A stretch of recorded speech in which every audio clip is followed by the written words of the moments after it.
जिंदगी जीने का अधिकार मिलना चाहिए, मगर मिलेगा कैसे? मांगने से अब क्या मिलता है? क्या मिलता है मांगने से? मांगने से मिलती है भीख, और भीख मांगने वाले क्या कहते हैं? तो कब तक आप इस भीख के चक्कर में पड़े रहोगे? लोकतंत्र में वो शक्ति है कि जो हाथ आपका आज मांगने की तरफ है, अगर वोट से ताकत बना लोगे तो मांगने वाले नहीं रहोगे देश में, देने वाले बन जाओगे। जिस दिन देने वाले बन गए उस दिन आपको गर्मी में फंसना नहीं पड़ेगा।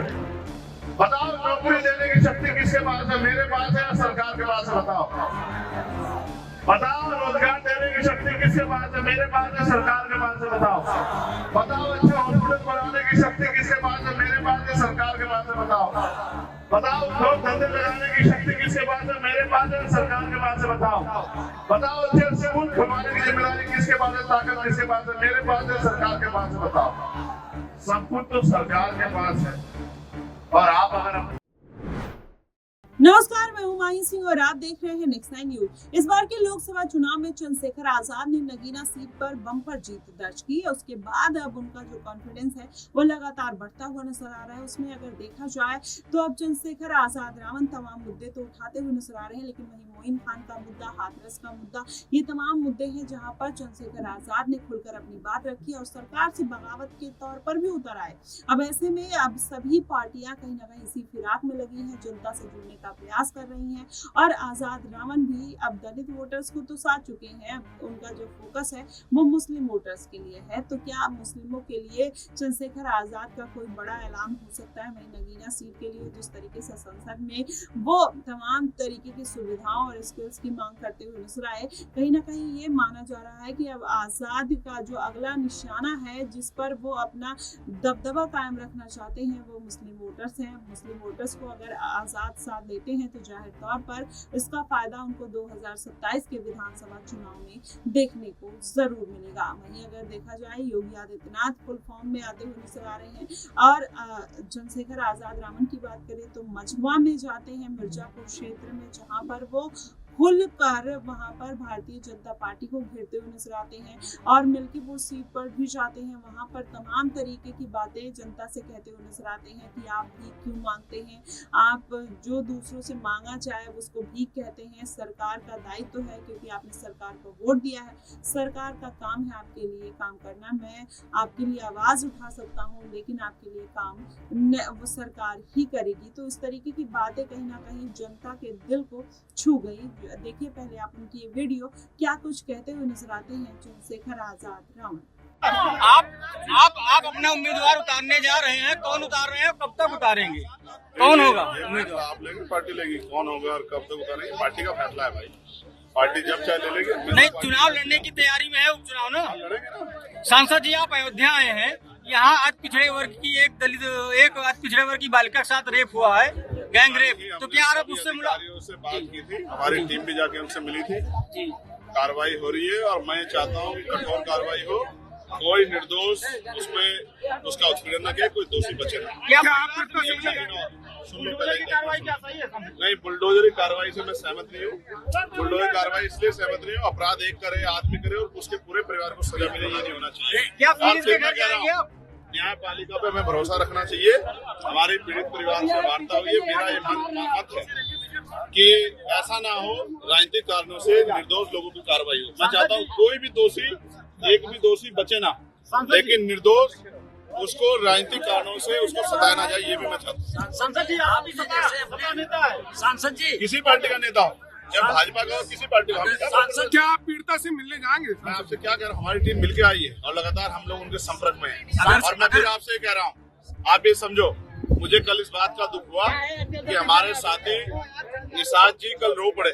मुझे बहुत तकलीफ हुई, मगर मैं समझता हूँ कि अगर कैबिनेट मिनिस्टर बन के भी आपको रोना पड़ रहा है और न्याय में देरी हो रही है, तो फिर ये आप काहे कैबिनेट मिनिस्टर है?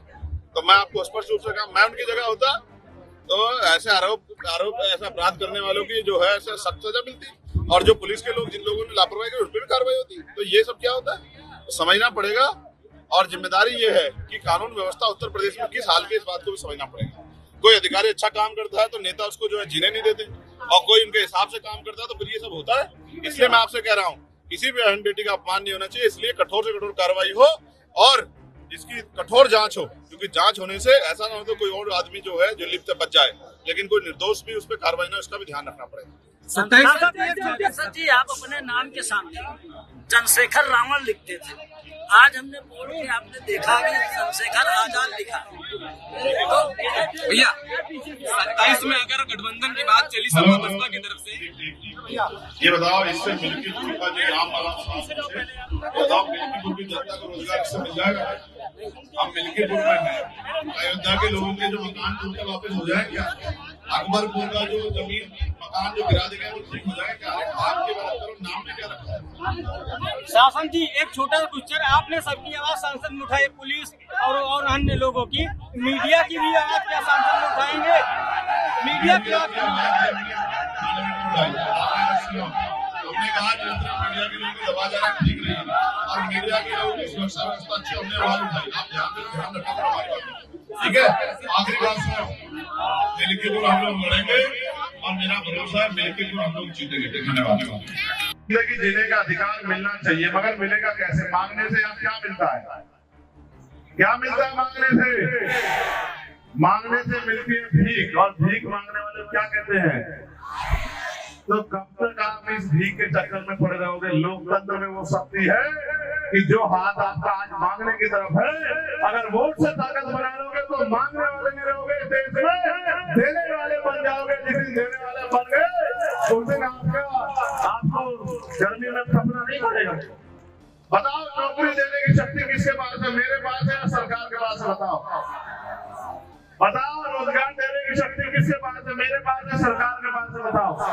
बताओ, अच्छा हॉस्पिटल बनाने की शक्ति किसके पास है? मेरे पास है, सरकार के पास है? बताओ, उद्योग धंधे लगाने की शक्ति किसके पास है? मेरे पास है, सरकार के पास है? बताओ, अच्छे स्कूल खुलवाने की जिम्मेदारी किसके पास है? ताकत किसके पास है? मेरे पास है, सरकार के पास है? सब कुछ तो सरकार के पास है। और आप अगर तो देखा आपने किस तरीके से आजाद रावण ने अपनी जो ताल है वो ठोक दी है। वैसे में बिहार में भी आजाद विधानसभा चुनाव में उतरने की पूरी तैयारी में है। वहीं अगर देखा जाए तो हरियाणा में इनेलो के साथ मायावती गठबंधन में है। तो क्या चंद्रशेखर आजाद रावण भी अभय सिंह चौटाला के साथ नहीं बल्कि दुष्यंत सिंह चौटाला के साथ गठबंधन करते हुए नजर आ सकते हैं?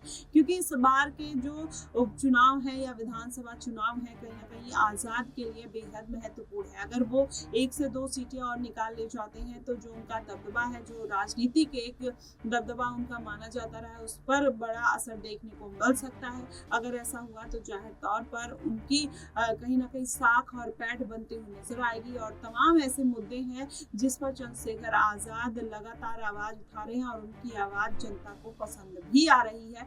और यही कारण है कि आने वाले दिनों में वो बड़े पद के दावेदार भी दिखाई दे रहे हैं। वो कौन सा पद होगा, आपको क्या कुछ लगता है, आप हमें कमेंट बॉक्स में जरूर बताइएगा। फिलहाल के लिए बस इतना ही। देश और दुनिया की तमाम खबरों के लिए हमारे साथ बने रहिएगा नेक्स्ट टाइम न्यूज़।